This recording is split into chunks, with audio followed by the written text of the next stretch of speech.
चंद्रबाबू पैसे कमाने के लिए हैदराबाद जाता है।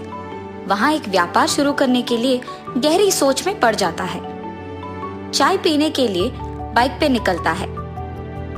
सर्कल के पास ट्रैफिक पुलिस कुछ लोगों को समझाते रहता है। उसी तरफ जाते हुए चंद्रबाबू को पुलिस पकड़ लेता है। सर क्या हुआ, आपने मुझे क्यों पकड़ा? तुमने हेलमेट नहीं पहना और वो कानून के खिलाफ है, इसीलिए मैंने तुम्हें रोका है।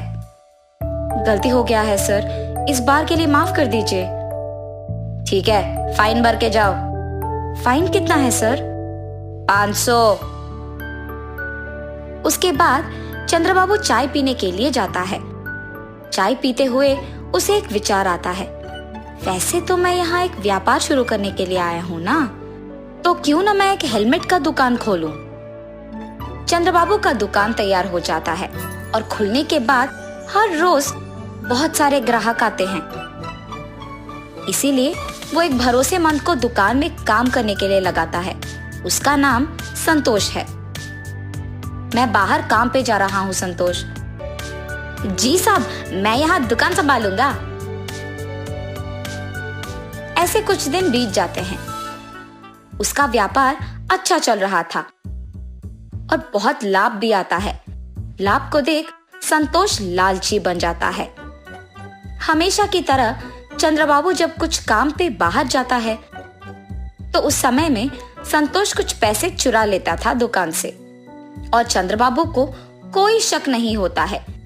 ऐसे ही कुछ दिन गुजर जाते हैं। संतोष, तुम्हारा वेतन कम है ना? जी साहब। ठीक है, अब से तुम्हारा वेतन होगा 10,000 रुपए। बहुत बहुत शुक्रिया साहब। अब से इस दुकान का ख्याल तुम्हें ही रखना होगा, ठीक है? मुझे गांव जाना होगा, वहां कुछ काम है। 10 दिन बाद आऊंगा।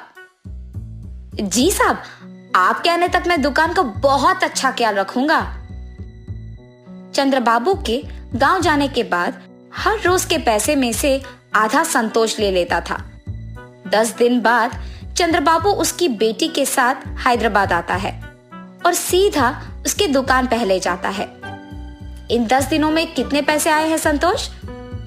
50,000 साहब। अरे ऐसे कैसे? हर रोज का हमें 10,000 मिलता था ना, इतना कम कैसे हो गया? चंद्रबाबू को उस पे शक आता है, मगर वो कुछ कहे बिना वहां से चले जाता है। क्या हुआ पापा?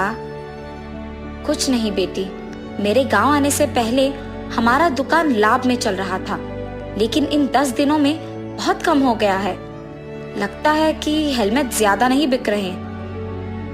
पापा, शायद संतोष कुछ पैसे ले रहा है। अरे नहीं नहीं, वो ऐसे नहीं करेगा, बहुत ईमानदार है वो। अच्छा ठीक है पापा, आप आके पहले खाना खा लीजिए।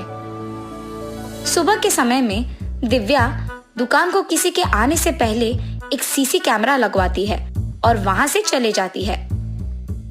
हमेशा की तरह रोज के पैसों में से कुछ संतोष ले लेता है और ये सब दिव्या सीसी कैमरा के फुटेज में देखती है।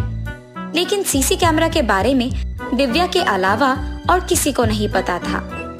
दिव्या उसके पिता को ये सब दिखाती है और चंद्रबाबू को बहुत गुस्सा आता है। संतोष, तुमने मुझे धोखा क्यों दिया? मैंने कुछ नहीं किया साहब। हर रोज दुकान से तुम ही पैसे निकाल रहे हो। अयो नहीं साहब, मैंने नहीं लिया।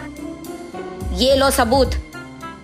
उसे देख संतोष के मुंह से एक शब्द नहीं निकलता है। मुझसे बहुत बड़ी गलती हो गई है साहब, मुझे माफ कर दीजिए।